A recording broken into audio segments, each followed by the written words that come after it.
one event. It's something that will never happen again. We have this video rendering of we have the trees that are in the south lawn. We'll know exactly where the sun is until it sets. So all the logistics are done. And now it's time we believe that this is going to be the most watched UFC event ever. This is going to be the most unique, amazing night of our entire careers. So, the fighters are walking from the Oval Office and I bet a lot of the people that cover the sport and are fans of the sport probably never even been to the White House before, and obviously the fighters. So this is a really night. And when we go to do something, I like to deliver, and I like to deliver big. So it's going to be special. Dana White just dropped the most explosive announcement in UFC history, and nobody's talking about the real story here. The White House card is locked. Not maybe locked, not almost locked, completely locked and loaded with what might be the most brutal title fight we've ever seen. But here's what everyone's missing while they're getting caught up in the spectacle of the location. This isn't just Dana picking a cool venue to host fights. This is a calculated power move that's about to destroy careers and create legends under the most intense political spotlight any fighter has ever faced. We're talking about Topuria versus Gaethje for the featherweight title, and the psychological warfare has already begun. The biggest thing on social media now, everyone's talking, that Chandler's out and Masvidal's in. In my algorithm on Instagram, I have nothing MMA. Right? Literally nothing MMA pops. Oh. Yeah, I don't listen to any of the goofy No. No. Is that considered goofy? That's goofy shit. Yeah. So we've been kicking around a lot of ideas, and I don't know. Me and Borsari actually fly to D.C. this week and sit down with the president and his team and start walking them through not just the production but the fight card. We have like 3 different options on all the different production stuff, and see what he likes and what he doesn't like. But let me tell you this: this event is going to be so badass and so unique and so special. And when Dana White says an event is done, he's not just hyping another card. He's sealing the fate of every fighter involved and creating a pressure cooker that most athletes will never experience in their entire careers. Think about this for a second. You're Ilia Topuria, undefeated, coming off that devastating knockout of a living legend. And now you have to defend your belt not just in front of hardcore MMA fans, but potentially in front of world leaders, politicians, and a global audience that extends far beyond anything the sport has ever seen. Every punch you throw, every move you make, every single second of that fight is going to be analyzed by people who have never watched MMA before but will judge your entire legacy based on one night. And then there's Justin Gaethje, the human highlight reel, stepping into his 3rd shot at UFC Gold, knowing that if he fails again, especially on this stage, his championship dreams might be over forever. I didn't say it was done. Because Replay. he said the card was built. Card's done. Okay, Rick? That's what he Because then said. Trump He didn't goes, say I he don't like meant this, I don't like that. beating up babies. Trump is gonna see the card and be like, "Where's Derek Lewis?" And Conor McGregor is not fighting Derek Lewis, according to We're gonna need to make a couple changes. We're gonna need Conor versus Derek at least in the headliner. twice. And then I don't see. But here's where it gets absolutely insane. Dana isn't just booking fights anymore. He's orchestrating moments that transcend sports and become cultural events. The mental game started the second he announced this White House card was finalized. Both fighters are now dealing with pressure that goes way beyond normal championship stress. We're talking about performing under political scrutiny, historical significance, and the weight of representing not just themselves or their teams, but potentially their entire countries on a stage that's never hosted combat sports before. Topuria's surgical precision and ice-cold composure have carried him through every challenge so far, but can that clinical approach hold up when the entire world is watching? And Gaethje's chaotic violence and relentless forward pressure have broken elite fighters before. But what happens when that aggression meets the most technically sound striker he's ever faced, all while cameras from every major news network on the planet are rolling? Baron, throw that jab out, Baron. Come on. man, live, breathe, and die by it. So we have no idea who's going to be on it still. We don't even know who's going to be on UFC 327 in April. That's neither here nor there. We don't have any main event. No, but the whole fucking sport the whole promotion is being held up by this. There's no title fights booked. There's nothing. So are all of them happening? A fantastic point. No title fights booked right now. We've only had one undisputed title fight in 20. Listen to this part because it's crucial. The camps right now are dealing with something no training can prepare you for. These fighters are cutting weight, sparring, drilling techniques, all while knowing their entire legacy could be defined by political theater as much as their actual performance. That's not just added pressure. That's a complete mental mindfuck that could crack even the strongest competitors before they step into the octagon. Geith has been begging for this American champion, specifically targeting Topuria, but now that he's potentially got what he wanted, the reality of what that means is setting in. You're not just fighting for a title anymore. You're fighting for your place in history under circumstances that no fighter has ever experienced. And if you break under that pressure, if you crack before the fight even starts, what happens when you're locked in that cage with someone who's ready to capitalize on every weakness? Post earlier, the 1, 2, 3, let's go. He wants to be on the White House card. Gable Steveson, if he wins in emphatic fashion, he wants to be on the White House card. Sean O'Malley posted a video about what his next fight could be. Here's what he had to say. I'm ready to fight Jan. Me versus Jan at the White House. Like, what the fuck else are you gonna do? What the fuck else is there to do? I hope you knock out Jan. I will. Sugar versus Peter with co-main event. That's what I'm talking about. Shit, what? Now get this. Dana knows exactly what he's doing with this matchup. This isn't some random pairing thrown together for a cool location. Topuria versus Geith is a savage-style clash that was already guaranteed to be violent, but now it's happening under the most intense spotlight imaginable. You've got surgical precision meeting absolute chaos, clinical accuracy against relentless pressure. An unbeaten champion who's never shown nerves facing a former interim champion who thrives on turning fights into wars. The mental battle is already underway, and we're seeing fighters literally pleading for spots on this card because they understand the historical significance. But here's the kicker. Only one of these men is going to walk out of that White House event with their career trajectory intact. The other, his legacy gets redefined forever, and not in a good way. Got to be a place for a guy that can represent America. You know, I feel like I don't think there's one American champion right now besides Gaethje, but he's kind of the interim. So if the White House happens for me, it happens for me. You know, if it doesn't, I keep moving on, and the next thing will come, and the next big thing will arise for me. But I would love to be on the White House card. That would mean a lot, but it's not the end of the world if it doesn't happen. He talks about being an American champion. It's not just the American champions that want on. Your 170-pound champion, Islam Makhachev, he talked about being on the White House card as well. Here's what he had to say. Hold up, did you catch what's really happening behind the scenes? This White House card isn't just about entertainment. It's Dana White using his global influence to create moments that blur the lines between sports and politics, between entertainment and history. When he says the lineup is locked, he's not talking about booking fights. He's talking about orchestrating a spectacle that will be remembered long after both fighters retire. The pressure on Topuria and Geith right now isn't just about defending or winning a title. It's about performing under scrutiny that extends far beyond the MMA world. Every news outlet, every political commentator, every person who's never watched a UFC event before will have opinions about what happens that night. And if you fail, if you have an off night, if you make one critical mistake, it's not just MMA media covering your downfall. It's everyone. We will make the fighting in White House. I want to be in history.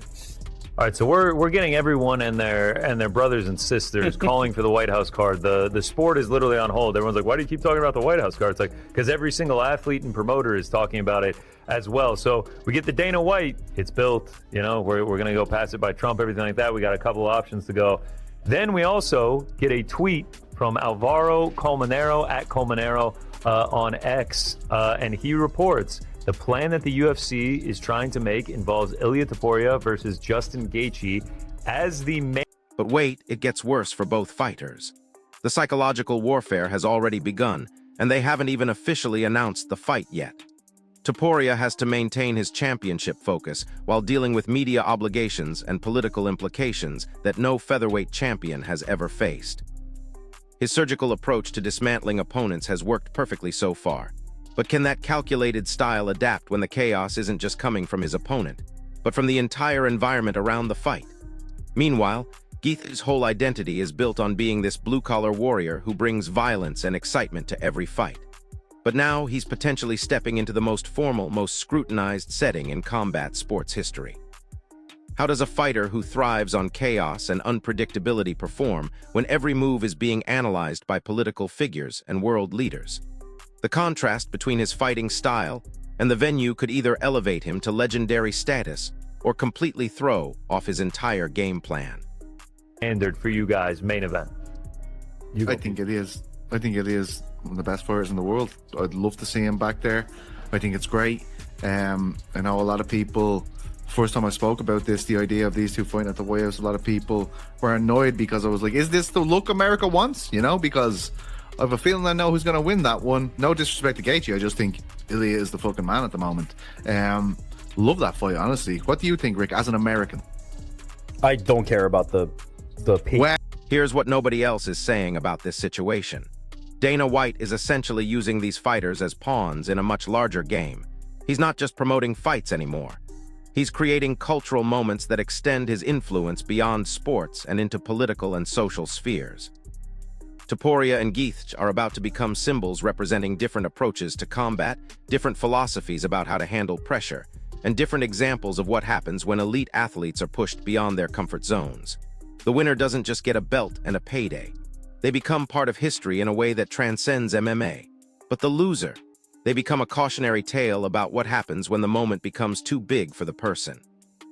And that's the brutal reality both fighters are dealing with right now, weeks before they even step into that octagon. I think You last week said this would be a disappointment. I think people on Twitter and Instagram and the wide majority of MMA fans would be disappointed with this. They're very positive people, though, usually on X, I found. They're also especially logical, after the Tom article. Logical, you know, and Critical empathetic, thinkers. critical thinkers is this fan base. I think people would be disappointed with this being the main event. Really? I think it's good. Yep. I think it's good enough. I think the return of Ilya is going to feel big, and if you put it on the White House, I think people can finally kind of just like... So there you have it. Dana White has locked in what might be the most psychologically demanding title fight in UFC history, wrapped it in political theater, and created a pressure cooker that's already testing these fighters before the first punch is thrown. This isn't just Topuria versus Gaethje for the featherweight championship anymore. This is surgical precision versus relentless chaos under the most intense spotlight any fighter has ever faced. One of them will emerge as a legend who conquered not just their opponent, but the immense pressure of performing on the world's biggest stage. The other will have their legacy forever defined by failing when it mattered most. So here's my question for you, drop it in the comments. Do you think Topuria's ice-cold precision can handle this level of pressure, or will Gaethje's chaotic violence thrive in an environment where everyone expects him to crumble? If this breakdown helped you understand what's really at stake with this White House card, smash that like button, subscribe to the channel, and hit the notification bell because this story is just getting started. I'll see you in the next one. PPV Monster, a statement. It's about delivering on a historic promise or expose. Alex is out of the running. It's going to take some maneuvering to get there, but I still think John versus Alex is the most easy one to make. But if you have Conor McGregor versus anybody, I think that can take it to the next level. I would sitting here right now, I think they will get one of Conor or John. That's what I think. You still think? Yeah. There's a potential for Conor or John. I do. Conor needs to fight. I keep saying it. This is like, I really feel like he needs to fight more than he has. But hold on, because while everyone's focused on the main event, Dana just revealed something that changes everything about this White House card. The undercard isn't just filled with random fights to pad the event.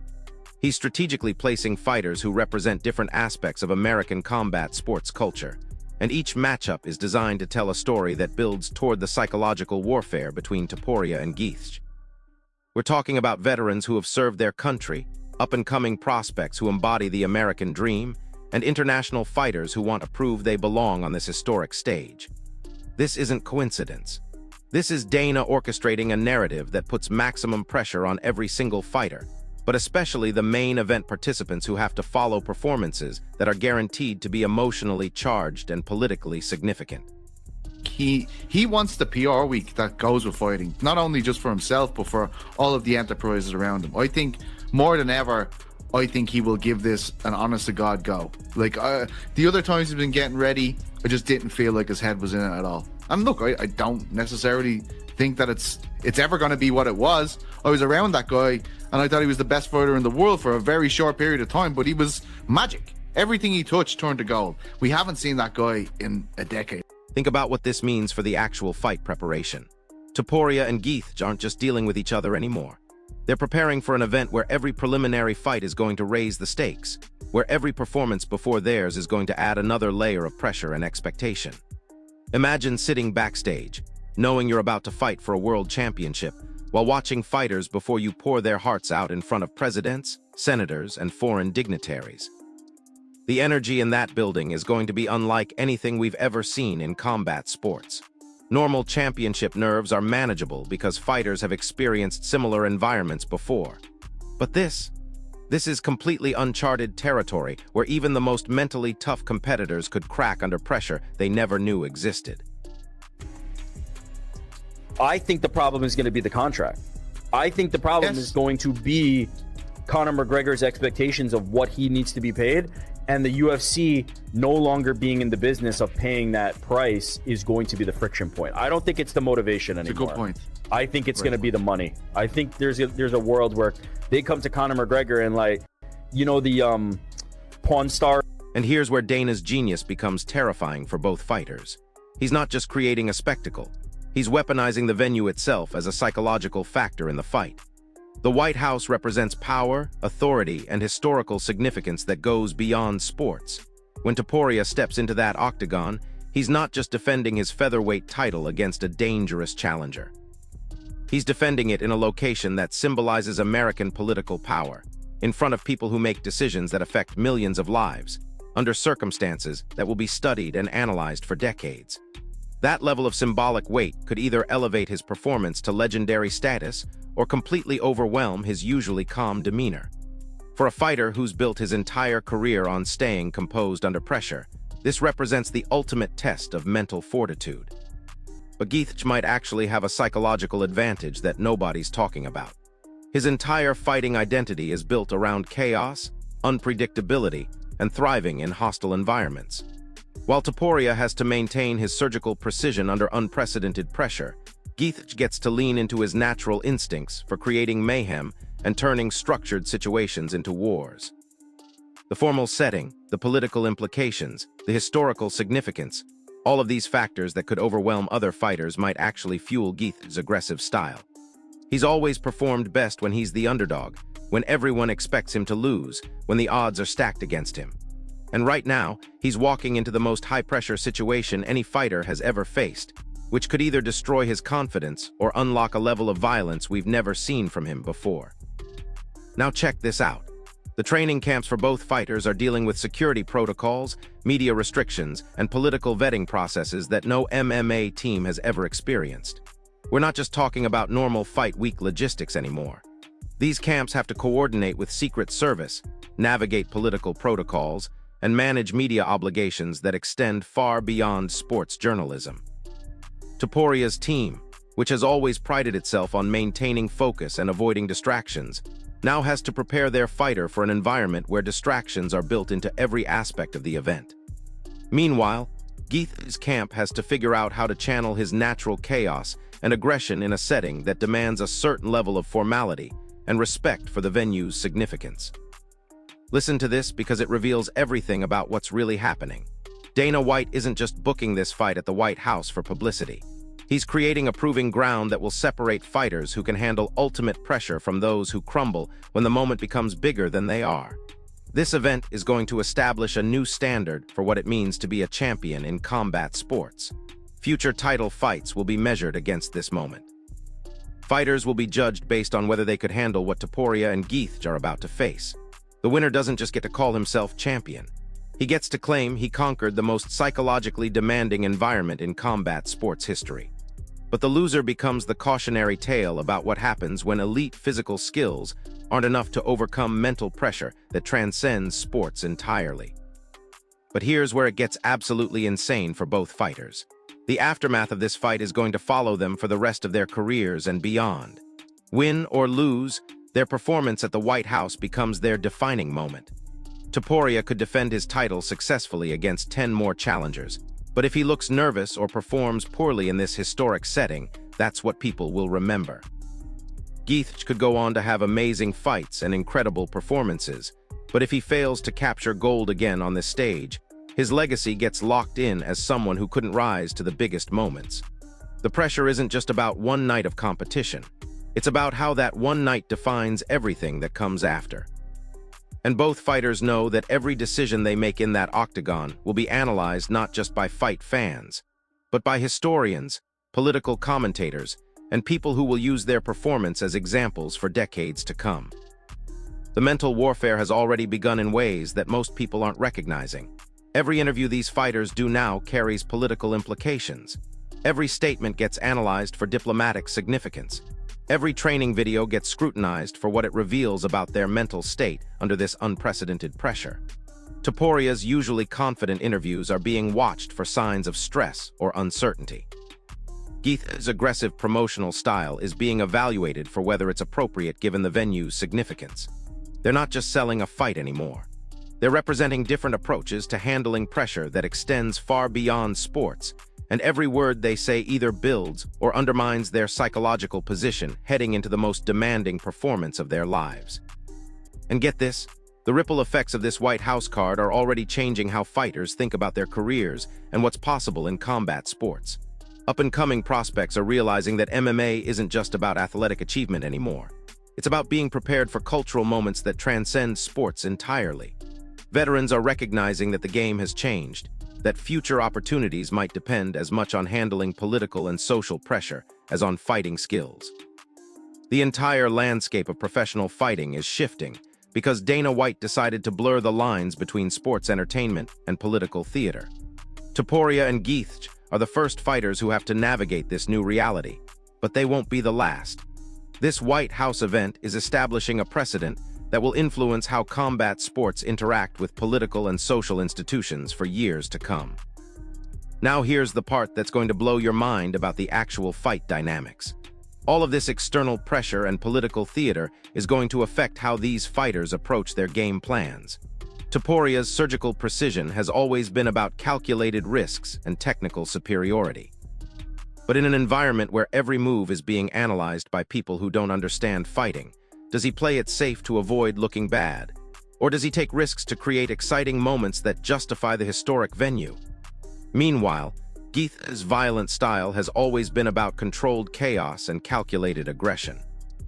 But how does that translate when he's performing for an audience that might not appreciate the subtleties of his pressure fighting and might only focus on whether he looks respectful enough for the setting? Both fighters have to balance their natural fighting instincts with the political and social implications of their performance, which adds a layer of complexity that no champion has ever dealt with before. The stakes just got raised beyond anything we've seen in combat sports history. This isn't just about who has better technique or who wants it more. This is about which fighter can maintain their identity and fighting effectiveness while navigating pressure that comes from representing their sport, their countries, and their personal legacies on a stage that extends far beyond athletics. Dana White has created a situation where the mental battle is just as important as the physical one, where psychological warfare matters as much as training camp preparation, and where the ability to handle unprecedented circumstances could determine who walks away as champion. Both Topuria and Geith are about to find out if their skills translate to an environment that no fighter has ever experienced, and the rest of us get to witness history being made in the most intense setting imaginable.